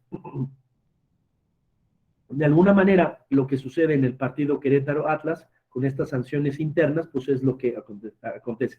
Aunque aquí ya se habían acontecido esos hechos. Por eso se habla de una reingeniería de pensar en el fútbol mexicano, que todos los clubes deben de cuidar este tipo de cosas. Una de las medidas es que ya no financiar a las barras, a las porras, que pues pueden ser justamente el origen del problema, ¿no? Es decir, pues normalmente son gente, y no por estigmatizar, por supuesto, pero pueden ser a lo mejor gente no preparada que solo se dedica a ir a los estadios de fútbol, ¿no? Y que, por ejemplo, pues puede ahí poco explicarse este tipo de problemas, ¿no? Entonces, por eso se decidió ya no financiar, ¿no? Por parte del club, porque les pagaba un autobús de Ciudad de México a Guadalajara o a Puebla, y entonces eso se elimina y es parte de estas medidas para evitar el riesgo que puede crearse, ¿no? ¿Qué sanciones? Volvemos a lo mismo, la disolución, la prohibición de contratar públicamente, la pérdida de beneficios fiscales y la multa, ¿no? Un poco ya se puede ir perfilando, delineando de lo que pueden ser los partidos políticos o las agrupaciones políticas nacionales, ¿no? Que es otra también persona moral del derecho electoral mexicano. Le damos a la siguiente, por favor. El derecho internacional, es muy importante decir esto porque hemos dicho que justamente el hecho, y con eso empezamos, de que las personas morales también puedan ser atribuibles penalmente, surge de esta idea de la globalización, de cómo personas morales operan en lo internacional y que muchas veces en esa actuar internacional se pueden cometer delitos. Obviamente los tratados de libre comercio ya se preocupan de eso y por eso es que se quitó ese principio, ¿no? Que poníamos el latinazgo, que las personas morales no pueden ser responsables penalmente cuando vemos que es necesaria esa regulación y empezó a cambiar esto. Y el mundo internacional en el seno de las Naciones Unidas no fue indiferente para establecer, por ejemplo, la Convención de Naciones Unidas contra la Delincuencia Organizada Transnacional y sus protocolos o la Convención de Palermo, de la cual México es parte y también establece o insta a que se regule en esa materia. De igual manera existe la Convención de Naciones Unidas contra la Corrupción, la cual demanda la necesidad de regular la responsabilidad de las personas jurídicas. Vean cómo el combate a la corrupción justamente tiene ese tipo de cosas. El Grupo de Acción Financiera, la GAFI, dentro de sus 40 recomendaciones de 2012, puntualizó que debe existir una especial vigilancia de la persona jurídica, especialmente en temas de lavado de dinero y terrorismo. Vean cómo, y con eso iniciamos, el lavado de dinero es un tema muy importante, de lo cual justamente las personas morales son las que son principalmente responsables. De igualmente el terrorismo, que se dedican muchas veces a financiar a grupos terroristas. Esto afortunadamente no es tanto un problema de México, el tema del terrorismo, pero sí tenemos el tema del narcotráfico, que también es un tema que participa de estas circunstancias. Muchas veces se dicen que una mejor estrategia o parte de una estrategia holística, integral, completa, es justamente cortar el dinero de personas que justamente pueden dedicarse a delinquir, ¿no? Ustedes ya saben que la asociación delictuosa, pues es este delito cuando dos o más personas se reúnen para justamente cometer ilícitos. Entonces es muy importante tener este tema del derecho internacional que se refiere sobre todo a temas que tienen que ver con lavado de dinero, terrorismo, pero también importante reflejar que ha sido ya una preocupación internacional que por lo tanto estamos obligados a tener una mejor regulación de la que tenemos. Le damos a la siguiente, por favor. Bueno, aquí un poco también respondiendo a lo que preguntaba Francisco, si no mal recuerdo, y tenemos una regulación muy escasa, a referencia de que lo vamos a ver con mayor profundidad la siguiente clase para ya irlo aterrizando hacia los temas de carácter político electoral, sí destacar que el artículo 421 establece como parte del ejercicio de la acción penal, ¿no? Y de responsabilidad penal autónoma, ¿no? Que las personas jurídicas pueden ser penalmente responsables. Cabe señalar que el Código Nacional fue una de las reformas que se da en el gobierno de Peña Nieto y de establecer un modelo general de procedimientos penales. Es decir, antes se dejaba a cada estado dejar pues su ámbito de procesal penal, pero desde ese entonces, de 2012, se estableció que debe de establecerse, fue posterior de 2012, ¿no? Pero en el sexenio de Peña Nieto, un único modelo, ¿no? Para homogeneizar los procedimientos penales, ¿no? Los procesos penales. Y es ahí donde tenemos en el 421 que las personas jurídicas, aquí, si quieren alguien me ayuda a leer, porque dado que es la previsión normativa, por este tema de la tipicidad, a ver si Mirna me ayudas a leer, si alcanzas a leer el artículo 421 del Código Nacional de Procedimientos Penales. Sí, artículo 421. Ejercicio de la acción penal y responsabilidad penal autónoma. Las personas jurídicas serán penalmente responsables de los delitos cometidos a su nombre, por su cuenta, en su beneficio o a través de los medios que ellas proporcionen. Cuando se haya determinado que además existió inobservancia del debido control en su organización. Lo anterior con independencia de la responsabilidad penal en que puedan incurrir sus representantes o administradores de hecho o de derecho.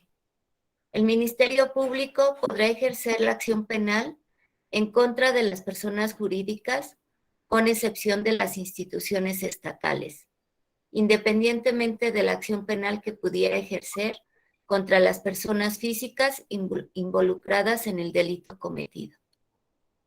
Bueno, aquí quiero hacer un pequeño ejercicio con todos ustedes para que esto se vuelva más dinámico, más interactivo, y que me expliquen, pues, unos 3, 4 de ustedes, que pues son 44, creo que sí, no daría tiempo que todos participaran, pero que se animaran 2 o 3 de ustedes y dijeran qué principio o qué teoría de las que hemos visto hasta ahora ven subyacente en la regulación, en la incipiente regulación mexicana.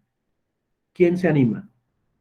A ver, Francisco, César, Mirna, Maite, Nahum, Rosalinda, Noemí, ¿quién se anima?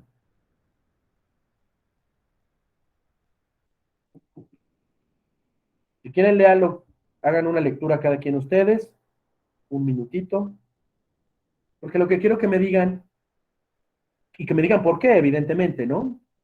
¿Cuál teoría de las que hemos visto para atribuir responsabilidad penal a una persona moral, cuál de todas estas es esa, ¿no?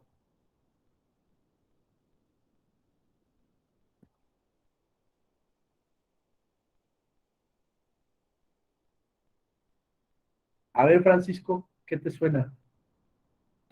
Pues yo consideraría que la más idónea sería la imputación objetiva, toda vez que al ser personas morales o bien ellos tienen en cierta manera la obligación de ser cuidadosos en cuanto al control del personal, de las atribuciones que tienen, del manejo de recursos y por citar unos ejemplos. Y sin embargo, la actualización del riesgo que se protege por la norma penal se encontraría sujeta a dichas responsabilidades que ellos tengan como persona moral constituida. En ese sentido, basta comparar con las otras teorías para establecer puntualmente cuál sería la diferencia toral cuando es una persona física o bien puntualmente las personas morales. Yo pudiera decir que por lo que respecta a delitos electorales, es importante hacer la anotación que no tengo la tesis o la jurisprudencia a la mano, pero menciona que el resultado es formal de los delitos electorales, toda vez que lo que se protege es el adecuado desarrollo de la función pública electoral. Por lo tanto, se tiene que tomar en consideración puntualmente el riesgo que se protege por la norma. Y en este caso, como lo es el proceso electoral en sí mismo, la democracia y todos sus principios, también sería atribuible a estas personas morales, como lo pueden ser los partidos políticos. Considero que sería un ejercicio de argumentación adecuado para pues, generarle convicción a un juez en este caso. Sí, ¿no? ajá, está muy bien, estoy de acuerdo, pero antes que ir al tema estrictamente de imputación objetiva, que sí coincido, más que nada quisiera de las 4 teorías que vimos, ¿cuál crees que se ve más reflejada en este artículo del Código Nacional?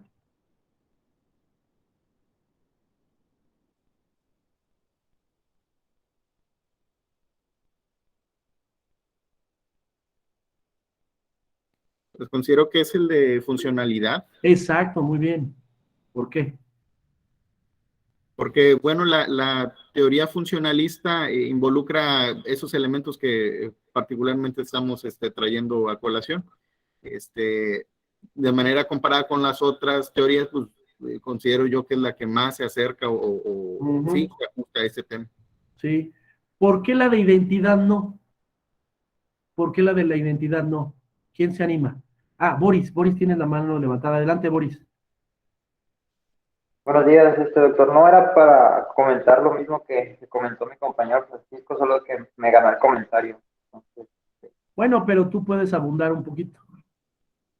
sí, bueno, era principalmente eso que encuadra precisamente el supuesto hecho que estás dando aquí, bueno, no el supuesto hecho, lo que está diciendo aquí el artículo 421 con exactamente lo mismo que viene en la teoría de funcionalidad. Entonces, Sí. Es la que más ha convencido. ¿Por qué la de identidad no? ¿Qué nos dice el principio de identidad? ¿Hay identidad entre qué y qué? Persona jurídica y persona física. Exactamente, muy bien, Claudia. Muy bien, Claudia. ¿Y qué es lo que nos dice el título de este artículo?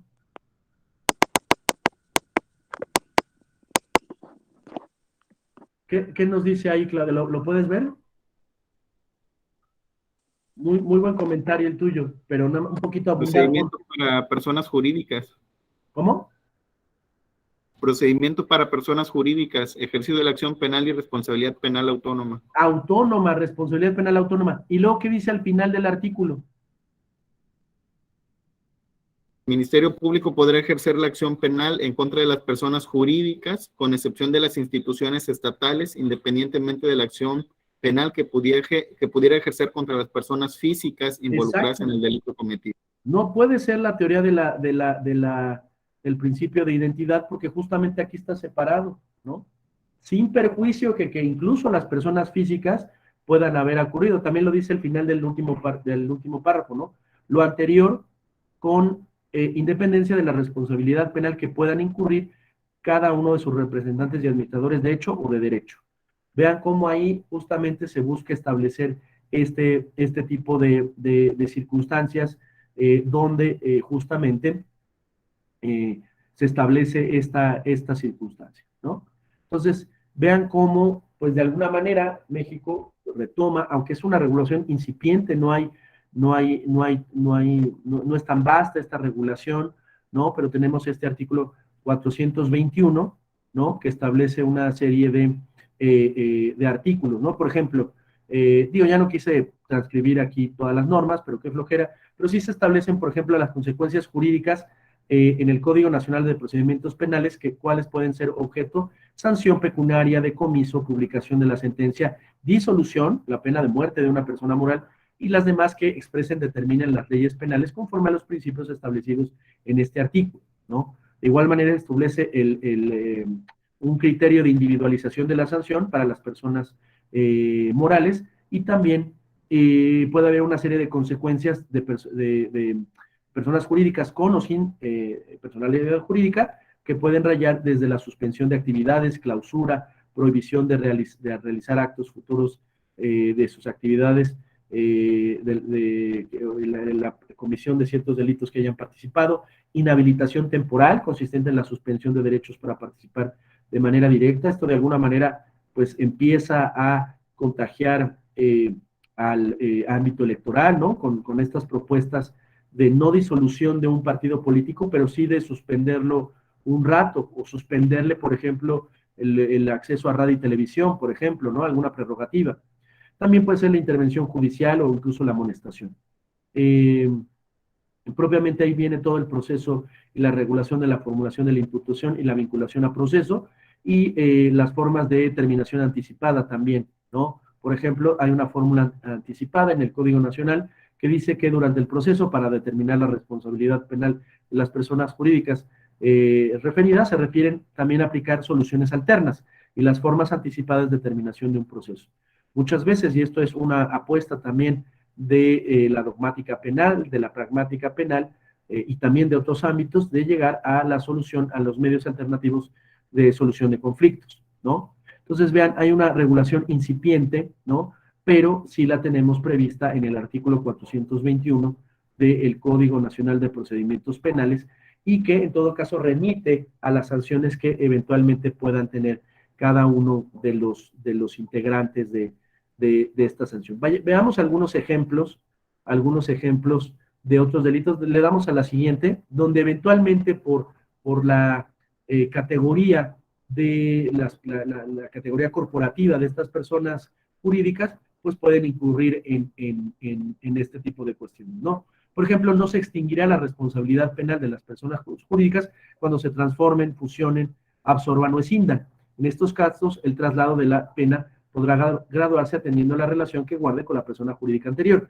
Esto es interesante porque si bien este caso que les cuento de la disolución de los partidos de la ETA, Herri Batasuna y Euskal Herratirrok, estos partidos políticos a su vez fueron transformándose. Pues piensen, por ejemplo, como el PRI, antes era el Partido de la Revolución Mexicana, luego el partido, el PMR, ¿no? Tuvo varios antecedentes hasta llegar a ser lo que es hoy el PRI, ¿no? Bueno, esta idea de que una persona moral se puede ir transformando, ¿no? Hay fusiones, eso no extingue necesariamente la responsabilidad penal, puede trascender a ella y se verá justo como todo, como parte de la práctica penal, pues de encontrarse responsable de un ilícito, pues graduar e individualizar la pena, ¿no? La responsabilidad penal de las personas jurídicas tampoco se extinguirá mediante disolución aparente cuando continúa su actividad económica y se mantenga la identidad sustancial de sus clientes, proveedores y empleados, o la parte más relevante de todo ello. Vean, esta es justamente una manera para cómo no evitar o eludir que se cumpla con esta responsabilidad de tipo penal. Las causas de exclusión de los delitos o de extinción de acción penal que pudieran concurrir alguna de las personas físicas involucradas no afectará el procedimiento contra las personas jurídicas, salvo en los casos que la persona física y la persona jurídica hayan cometido o participado en los mismos hechos, y estos no hayan sido considerados como la ley lo señala ese tipo de delito y la resolución judicial previa. Tampoco podrá afectar el procedimiento el hecho de que la persona física involucrada se sustraiga de la acción de la justicia, ¿no? Vean cómo ahí hay diferentes ya funciones o interacciones de cómo será la persona jurídica con la persona moral. Las personas jurídicas serán penalmente responsables únicamente por la comisión de delitos previstos en el catálogo de la legislación penal, ¿no? Entonces ahí vemos justamente cómo nuevamente el principio de tipicidad es un tema fundamental que se vuelve muy importante de esto, ¿no? Entonces es muy importante tener en cuenta este artículo 421 que acabamos de leer, que es todo lo que tiene que ver con la previsión de las personas morales, como precisamente no pueden excluirse de esta responsabilidad. Hay algunos otros ejemplos. Sí, adelante, Francisco. En ese sentido, bajo esa misma línea que viene manejando tratándose de una empresa que sea proveedora de algunos productos o demás y que se le impute un delito electoral, por citar un ejemplo, despensas o algo, ¿no? Por el estilo. En muchas ocasiones esas empresas o abastecedoras o demás alegan que ellos no tienen conocimiento para qué van a ser usados esos productos. Sin embargo, pudiésemos argumentar en ese sentido de intentar o al menos atribuirles algún tipo de responsabilidad de ellos sin que tengan la posibilidad de excusarse bajo una causa que les excluya propiamente de la responsabilidad penal. ¿O cuál sería su opinión al respecto? Sí, claro, efectivamente, eventualmente puede una empresa, si de manera sistemática, participar en una, por ejemplo, compra de votos, ¿no? En los delitos electorales que han existido ya desde hace varios tiempos, bajo esta óptica del Código Nacional, pues sí podría ser atribuible. Hay que ver si es un excluyente de responsabilidad penal, y eso obviamente ya el caso concreto y particularidades del caso pueden hacerlo, pero hay que recordar que justamente la ignorancia de la ley no exime su cumplimiento. Es decir, oye, yo no sabía que no podía dar este tipo de despensas, pues no puede dar. Por esto justamente ha tenido éxito los servicios de compliance, porque alguien puede brindar el servicio, un abogado, un despacho de abogados, brindar un servicio de que digan, oye, pues ten en cuenta que en periodo prohibido no puedes estar entregando sistemáticamente porque puede atribuir responsabilidad penal, ¿no? Y como ya vimos, puede llegar a esas consecuencias, ¿no? Desde un punto de vista genérico, ¿no? Aunque hay que también ver que aquí hay una norma de remisión a un delito en específico, ¿no? Y las sanciones en específico, ¿no? Lo que creo también en tu respuesta, Francisco, la pregunta que me haces, que dependiendo también del caso, ¿no? Puede ser que a lo mejor, y ahí es cuando ya un estudio de caso concreto podemos ver, ¿no? Si se logra demostrar que tenía un grado de conocimiento de entrega de esas despensas a esas comunidades a cambio de su credencial para votar, ¿no? Pues puede ser que a lo mejor la propia empresa participó en la repartición y en la entrega física. Ahí yo le vería, digo, por poner un ejemplo, ¿no? Ya tenemos que irnos a la casuística, ahí sí podría darse esa responsabilidad penal de un delito electoral, como puede ser el de compra de votos, condicionar el voto a partir de un programa social. Pero si, por ejemplo, únicamente la empresa entrega esos productos o esos paquetes, esos lotes del determinado producto, ¿no? De despensa, supongamos, ¿no? A una entidad del gobierno y luego ya es la entidad del gobierno la que hace compromete el voto, ¿no? Condiciona el voto, pues ahí sí tal vez podría deslindarse la responsabilidad, ¿no? Es decir, ya la casuística tendría que explicarnos, pero si hay una manera y bajo el principio funcionalista, donde la empresa estuvo a su cargo y no tuvo responsabilidad, porque también esto se hacen actas entregas. Oye, yo te hago entrega, como cuando compramos un producto, ¿no? Amazon, una vez que nos entrega un producto en línea, pues tú ya le firmaste, y bueno, si ves que luego no te queda, que eso puede ser, uno compra ropa en línea, y pues no, pues compré la talla chica, pues hay un procedimiento para devolver el producto, pero si pasan ciertos días, o si se mancha la ropa, por ejemplo, pues ya sería responsabilidad de quien la compra, ¿no? Pero en tanto no se involucre esa responsabilidad de la empresa en la entrega para, por ejemplo, coaccionar el voto, me parece que podría no atribuirse, pero hay que, digamos, ver al caso concreto, ¿no? Yo me gustaría que para la siguiente clase, la siguiente hora, quiero ver un poco de ya aspectos más del terreno electoral, de delitos, y muy buen ejemplo, que todos vayan imaginando, ¿no? Cómo podría darse, pero que lo que quiero hacer mucho hincapié, digo, no sé si nos dé tiempo, pues somos 43, creía que éramos menos, pero que algunos organícense en grupo y que 2, 3 expongan, ¿no?